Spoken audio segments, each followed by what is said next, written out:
Hi again, my Lead Titan users. I'm going to show you how to take a customer video testimonial and get it put into a reel using Lead Titan. So I'm just going to jump over to my Slack channel where I have some of these. I'm going to download this particular client.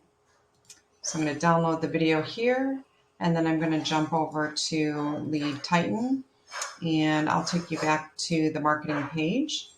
So we're going to go back here. We're in Marketing Social Planner. I'm going to go over to New Post, Create New Post. I'm going to select just my Facebook page. So just a quick note, Reels will only allow you to post to a page, not to a group. So just make sure that you have your business page here.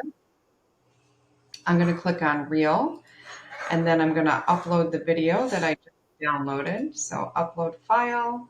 Here's the image. Going to let that come up here.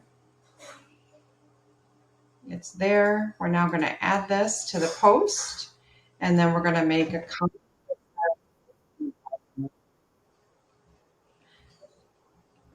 It's going to auto run, so I'm just going to make the comments. Great testimonial for me for time. Professional customers. Check it out. Okay, and then you can add some hashtags here if you want. You can save these, but in any event, I'm just going to let that be. And then I'm going to go ahead and post it, and I'm going to schedule it now. And it's all scheduled. So it's in progress. You're going to see this show up as a reel later on our Made for Time house cleaning page. Hope this was helpful.